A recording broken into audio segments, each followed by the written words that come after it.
할렐루야. 네. 기도합니다. 하나님 아버지 감사합니다. 오늘 또 두 번째 주일을 맞아서 하나님 앞에 진정과 신령으로 예배드립니다. 우리 하나님께서 오늘도 은혜 내려주셔서 말씀을 통해서 우리가 은혜 받고 하나님 앞에 더욱더 충성할 수 있도록 축복하여 주시옵소서. 아멘. 예수님 이름으로 감사하며 간절히 기도합니다. 아멘.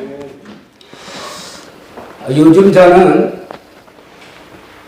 에덴교회를 보면 매주마다 초대교회를 연상케 합니다. 아멘. 이영기 목사님이 와서 얼마나 뜨겁게 힘있게 사역을 하시는지, 그래서 저보고 둘째 주일 설교를 하라 그래서 어떤 설교를 해야 될까, 그 사도행전을 준비했습니다. 그래서 한 30분 좌우로 말씀을 전하려고 합니다.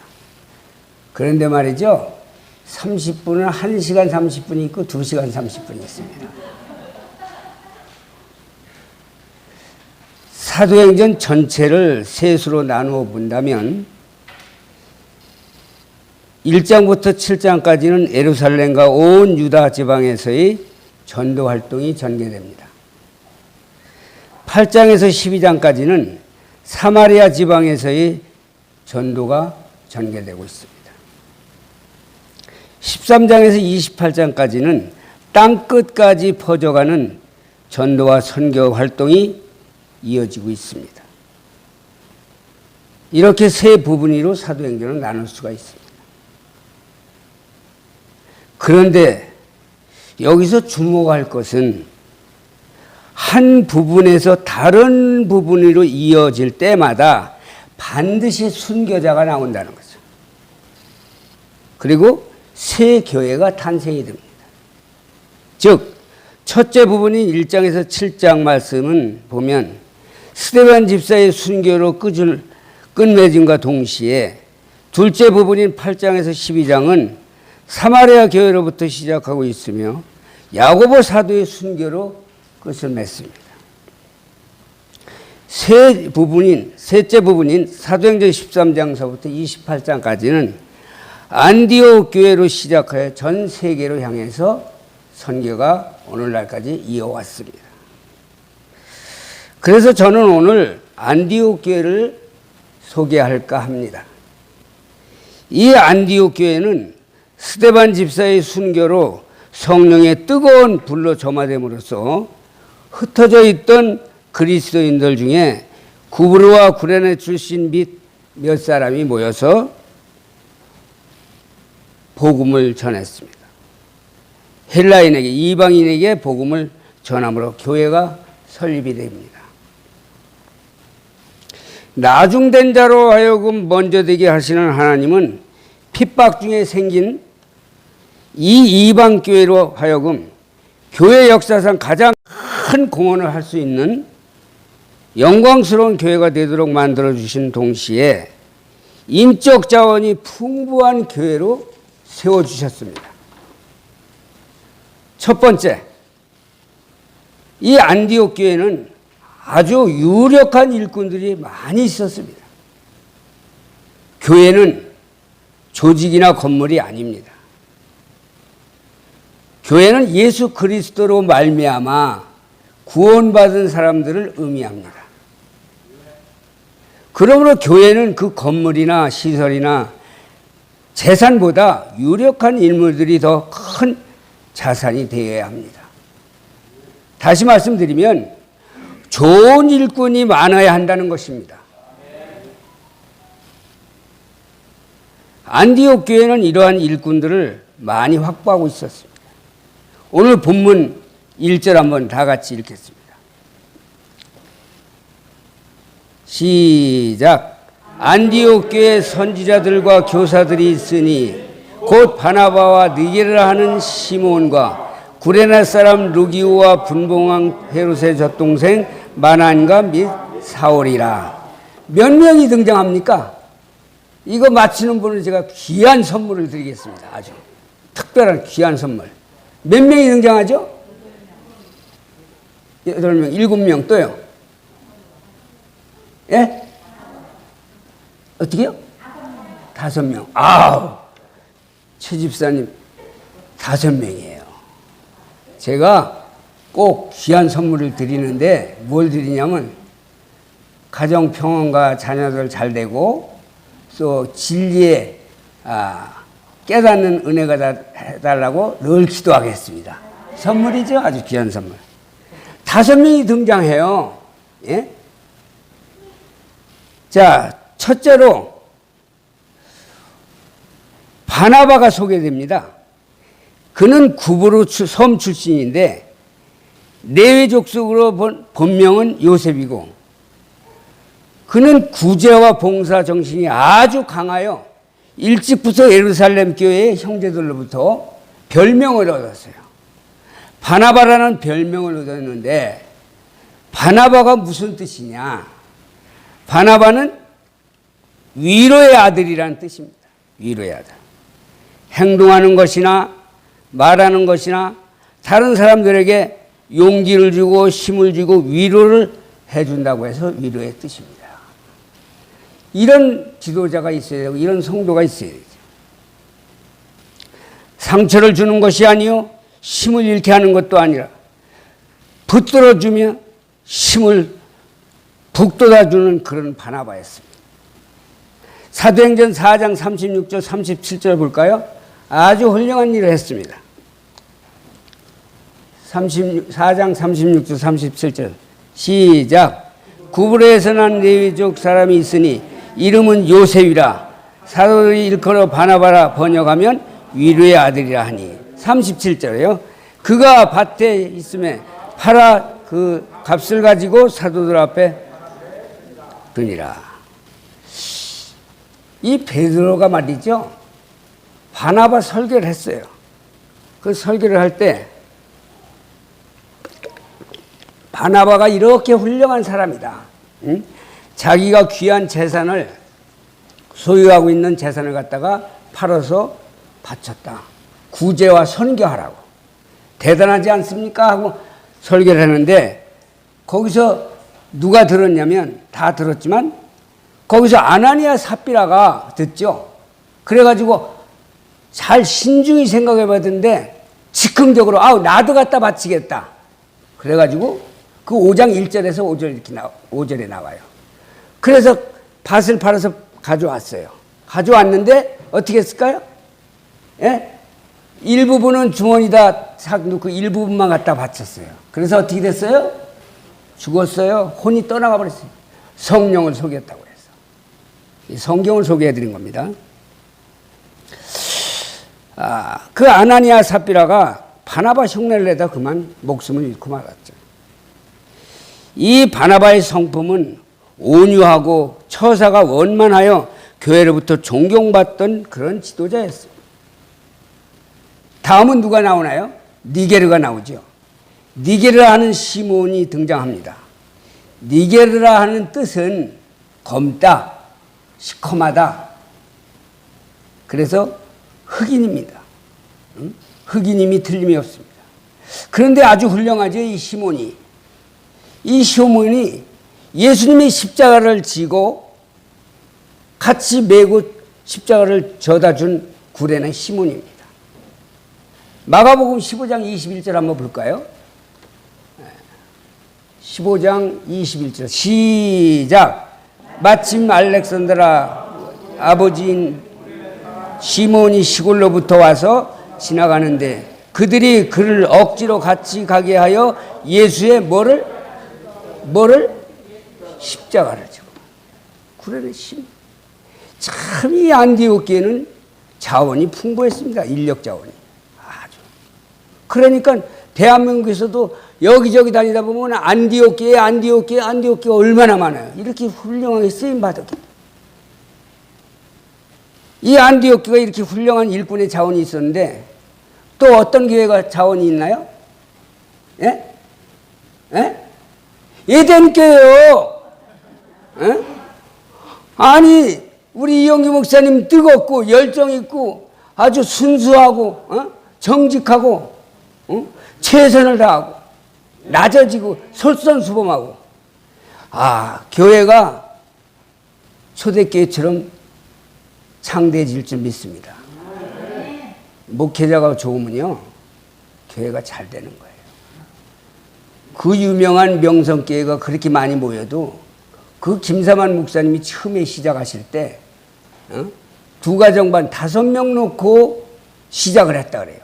그럴 때 설교하실 때 버벅버벅버벅 대셨다는 거예요. 그런데 저렇게 크게 됐어요. 왜? 목회자가 순수하고 정직하고 낮은 무쇠로 섬기며 열정이 있으면 교회가 그렇게 창대케 됩니다. 아멘.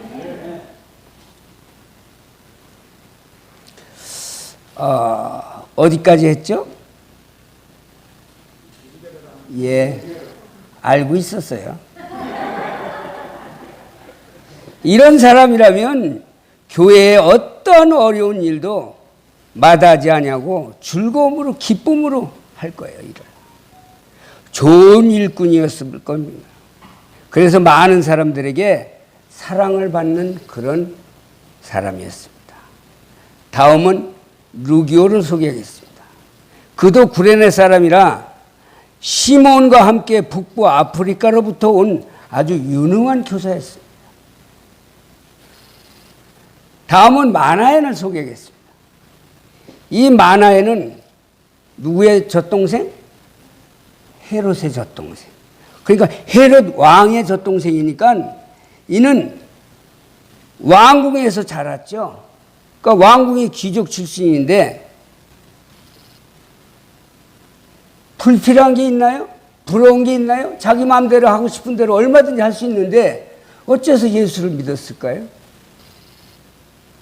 여기서 저는 이 말씀이 느껴요. 하나님이 선택하면 제 아무리 반대해도 믿어야만 됩니다.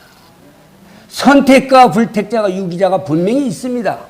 얼마나 감사합니까? 우리 모두는 다 선택을 받았으니까. 한 번 선택받으면 영원한 선택입니다. 그래서 선택과 불택은 반드시 있습니다. 그래서 이렇게 그리스도인이 있었고, 그리고 마지막 누가 나오죠? 사울이 나옵니다. 우리가 잘 알고 있듯이 바울 사도의 전 이름입니다. 그가 얼마나 위대한 지도자인가 새삼스럽게 설명할 필요가 없을 정도입니다. 그런데 한 가지만 소개한다면 가말리알 그 유명한 그 교육도시에 아주 그 학문에 능통했어요.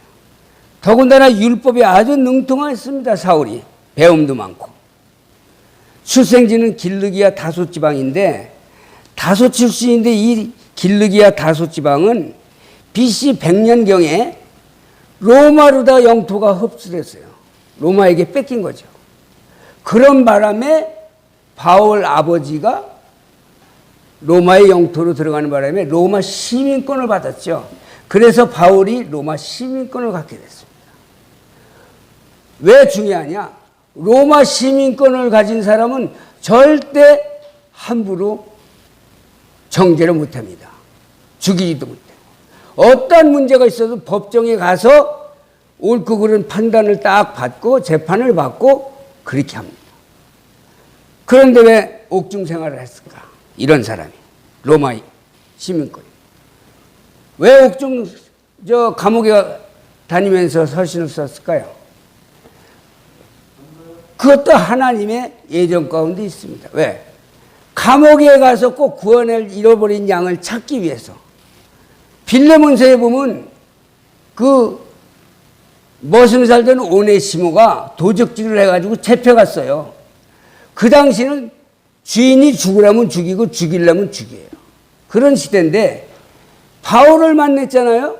오네시모가 거기서 구원을 받고 은혜를 받고 바울이 빌레몬한테 편지를 씁니다. 응? 옛날에는 무익했으나 지금은 유익하다.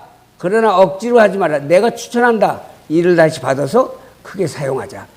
이렇게 바울이 옥에 가도 할 일이 많은 거예요. 우리는 어딜 가든 복음을 전해야 됩니다. 그래서 바울 서신이 로마서부터 빌라문서까지 13권을 썼는데 옥중 생활하면서 써서 옥중서신이라고도 합니다. 아주 훌륭했죠. 자, 2절 한번 읽겠습니다. 시작. 성령이 이르시되 내가 불러 시키는 일을 위하여 바나바와 사울을 따로 세우라 하시니, 오늘 여기에 포인트가 있어요. 여기에 오늘 제목이 뭐죠? 일꾼 중에 일꾼. 따라합시다. 일꾼 중에 일꾼. 포인트가 여기 있어요. 안디옥에 일꾼의 자원들이 많이 있었어도 여기 주를 섬겨 금식할 때 이르시되 불러 시키는 일을 위하여 바나바와 따로 세우라. 둘을 따로 뽑았죠. 일꾼들 중에 일꾼이 된 거예요. 분명히 우리 에덴교회가 다 일꾼이에요. 제가 보면 10시 반 전에 다 모여요. 그전하고 달라졌어요. 너무너무 달라졌어요. 야, 그래서 그런 곰곰이 생각에다 사도행전을 제가 준비했습니다. 설교도 어제서야 마무리 졌어요. 뭘 할까 하다가 밭에 가서 일하면서 어떤 설교를 할까. 뜨겁거든요. 이런 교회가 뜨거워요 진짜. 아, 교회가 이렇게 부흥돼야 됩니다. 그래서 여기 보면 포인트가 있는데, 일꾼 중에 일꾼. 분명히 에덴교회에도 일꾼 중에 일꾼이 있을 줄 믿습니다.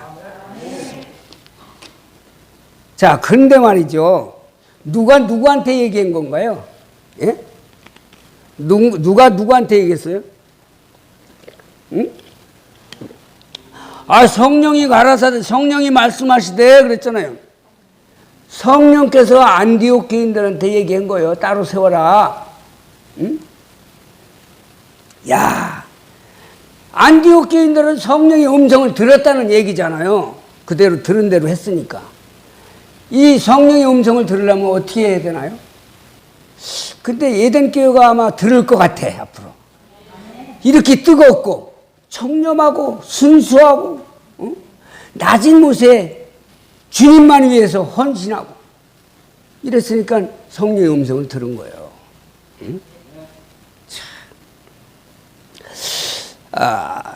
여기 3절에 보면 금식하며 기도하고 두 사람에게 안수하여 보내니라. 어디를 보내려고 안수했어요? 어디를 보내요? 예? 선교를 보내지. 선교. 안디옥 교회가 선교 주축이 됐잖아요.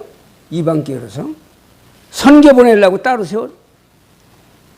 이들 중에 바나바와 바울은 선지자로 존경을 받은 사람들이었고, 그 외 사람들은 교사로 신임을 받은 사람들이었습니다.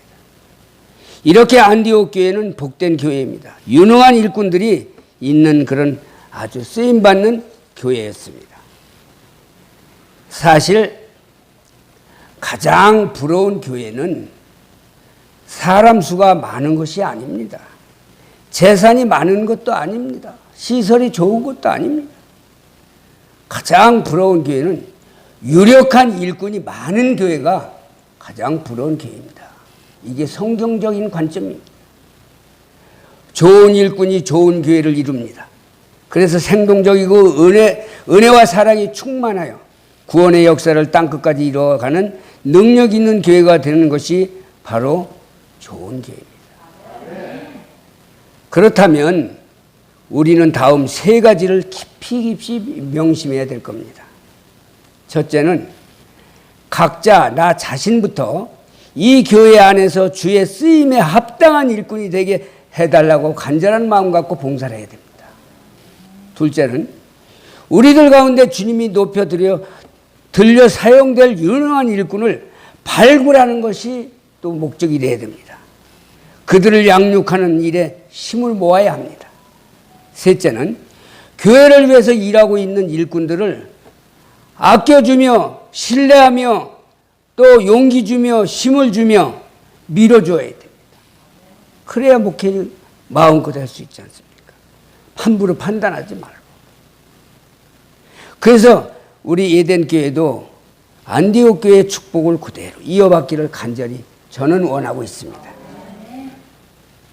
두 번째는 교회는 말이죠, 일치가 이루어져야 돼. 일치가. 응? 일치가 이루어져야 돼요. 교회의 일치는 생명입니다. 모래와 세멘트와 물과 철근이 각각 흩어져 있으면 아무 쓸모가 없어요. 무익합니다. 그러나 모래와 세면을 잘 섞어서 물을 부어가지고 잘 이겨서 철근에다 딱 갖다 붙이면 엄청난 위력의 힘이 됩니다. 그래서 기둥이 돼가지고 10층, 20층, 50층이 올라가잖아요. 엄청난 힘을 발휘하잖아요. 하나가 될 때만. 흩어져 있으면 아무 유익이 없어요. 하나가 될 때. 그래서 교회는 일치가 돼야 됩니다. 믿습니까?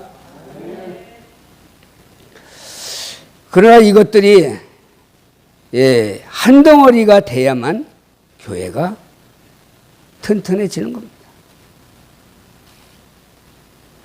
이처럼 교회가 하나가 되지 만약에 못한다면 저마다 각심소유하면 무기력할 집단에 불과하고 모두가 그리스도 안에서 하나가 될 때만이 세상이 감당할 수 없는 능력 있는 교회가 된다는 것입니다. 안디옥 교회는 일치가 잘 되어 있었습니다. 지역 감정이나 민족 장벽도 없었고 계급 투쟁이나 자리 다툼도 없었습니다. 본토 출신과 섬 출신과 한 마음이었고 유대인과 이방인이 한 마음이었으며 귀족 출신과 평민 출신이 한 생각이었고 선지자와 교사가 한 목적이었습니다. 교회는 남녀노소 빈부 격차 없이 하나가 되어야 됩니다. 믿습니까? 이것이 하나님께서 보시기에나 사람 보기에 가장 아름다운 광경입니다.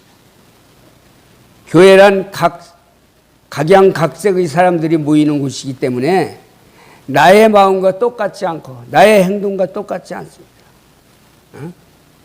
개성이나 지식이나 직업이나 역량이나 성분을 각각 달리하는 사람들이 모이는 곳이 바로 교회입니다. 그리고 이러한 다양성이 교회의 특성이기도 하죠. 다양성 속에 일치를 이룰 때에 보다 더 큰 역사를 이룰 줄을 믿습니다. 그러기 위해서는 서로 높이고 서로 존경하며 서로 아끼고 감싸주며 사랑해야 합니다. 그래야 일치가 이루어집니다. 그런데 서로 수군수군하여 남의 허물을 들춰 말하며 시기하고 원망하고 불평하고 이간질하고 참소하면 그 하나가 이루는 데는 암초 같은 존재가 됩니다. 성령님은 언제나 하나 되도록 역사하고 계십니다. 그러나 사탄은 교회가 하나 되지 못하도록 가진 방법을 역사하고 있습니다. 그러므로 우리는 교회의 파괴적인 요소가 뿌리를 내리지 못하도록 경계해야 합니다. 즉 배타주의와 또 파별주의와 또 분열주의 이러한 것들은 언제나 사탄의 배후에서 역사하고 있다는 사실을 잊어서도 안 됩니다. 성도는 사탄의 도구가 아니라 하나님께서 사용하시는 의의 병기들입니다. 아멘. 다시 말하면 일치를 이루어야 해서 배타적이어서도 안 되고 다양성을 구실로 해서 파별과 분열을 일삼아도 안 됩니다. 그러므로 교회가 계속해서 힘쓰기를 위하고 기도하기를 원하고 그리스도 안에 하나가 되소서 하는 기도가 끊임이 없어야 됩니다. 세 번째, 열정이 있는 교회입니다. 열정이 있는 교회. 2절 보면 주를 섬겨 금식할 때 성령이 가라사다라는 말씀인 가운데 섬겨라는 언어의 뜻은 레토로이가라고 합니다. 레토로이가. 그 뜻은 예배를 의미합니다. 그러므로 주를 섬겨 금식했다는 말은 금식까지 해가면서 예배에 전념했다는 사실입니다. 일반적으로 보면 돈이 많은 사람이나 지식층들이나 귀족 출신들은 신앙생활에 열정이 없어요. 갈망도 부족합니다. 그들의 찬송에 힘이 없어요.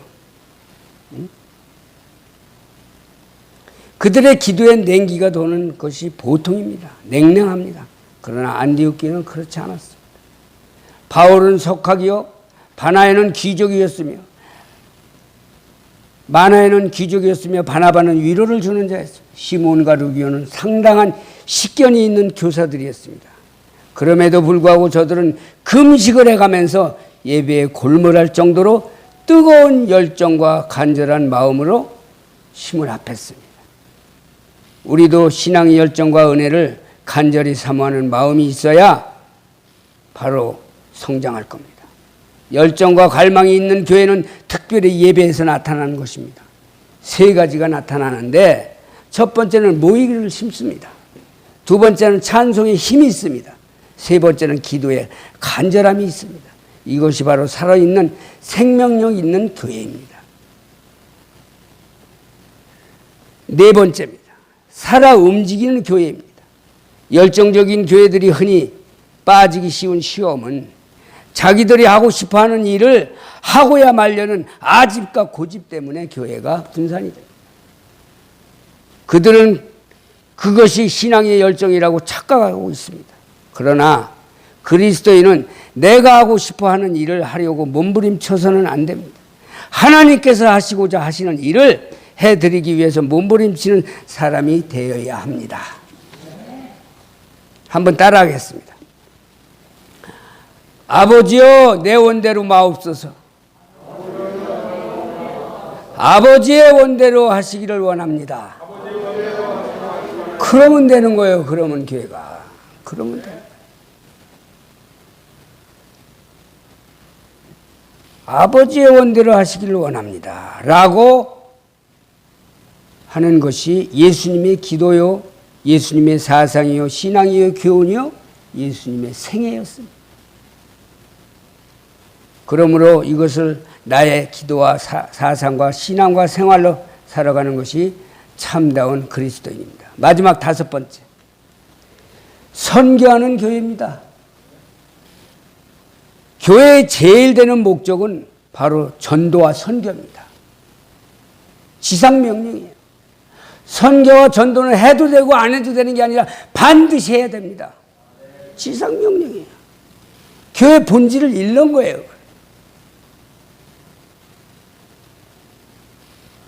선교는 사회에 대한 봉사와 참여와 구제보다는 선교는 단연코 최고의 목표가 되어야 합니다. 그럼에도 불구하고 교회가 선교에 대하여 주저하서는 안 됩니다. 물론 안디옥 교회도 선교의 명령을 순종하기가 그리 쉬운 일은 형편이 아니었습니다. 모교회는 예루살렘 교회를 제쳐놓고 지교회는 안디옥 교회가 선교사를 파송한다는 것은 모교회에 대한 결례가 된다는 예의파도 있었을 수 있고, 선교 사업을 해야 한다면 모교회가 먼저 착수해야지 왜 우리가 앞장설 필요가 있느냐고 따지는 사리파도 있었을 수 있고, 그리고 선교사를 파송하고 나면 그만큼 안디옥 교회는 인적 아니면 또 물적 자원이 약화될 것이라고 우려하는 실리파도 있었을 수 있습니다. 그러나 어느 누구 하나도 안디옥 교회는 한 사람도 불평불만 이의를 제기한 사람이 하나도 없습니다. 그저 순종했습니다. 그 결과 안디옥 교회는 약화된 것이 아니라 오히려 강화돼서 세계의 선교 전초 기지가 되지 않았습니까? 사랑하는 성도 여러분, 기도가 있는 곳에는 계시가 임하고 계시의 말씀이 임하는 곳에는 방향이 제시됩니다. 방향이 설정된 곳에는 전진밖에 없어요. 그래서 안디옥 교회는 보다 더 큰 전진과 성장하게 된 교회였습니다. 에덴 교회가 선교와 전도를 1차적인 임무로 알고 힘쓰고 기도하는 교회가 되시기를 축원합니다. 결론 짓겠습니다. 큰 자산은 집도 아니요, 땅도 아니요, 부동산도 아니요, 동산도 아니요. 신앙과 덕망이 높은 일꾼이 많이 있는 교회가 진짜 보람된 교회입니다. 알찬 교회입니다. 세 가지만 당부드리고 마치겠습니다. 교회는 그리스도를 중심으로 하나가 되어야 됩니다. 두 번째로는 불타는 열정과 기도가 있는 교회가 부흥됩니다. 셋째는 계시의 말씀이 충만한 교회가 하나님 앞에 크게 쓰임 받습니다. 그리고 순종의 제물과 선교가 바로 교회의 큰 자원이 된다는 걸 믿으시기를 바랍니다. 우리 에덴 교회가 오늘의 안디옥 교회처럼 복된 교회가 되시기를 주님의 이름으로 축원합니다. 기도합니다.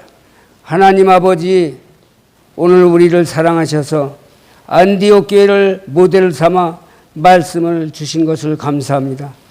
첫째로 교회의 일꾼들이 많기를 원합니다.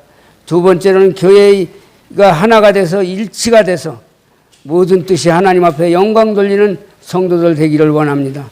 셋째는 열정 있는 교회가 되기를 원합니다.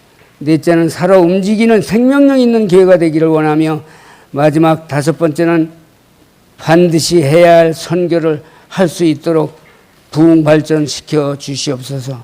이 모든 것을 행할 수 있는 에덴교회가 되기를 원하며 특별히 에덴교회 담임을 맡고 있는 이영기 목사님에게 영육간의 강건함과 지혜를 주셔서 에덴교회가 날로 발전되게 하옵시며 에덴 교우들에게 감사가 넘치는 매일매일 삶이 되도록 축복하여 주시옵소서. 예수님 이름 받들어 감사하며 간절히 기도합니다. 아멘.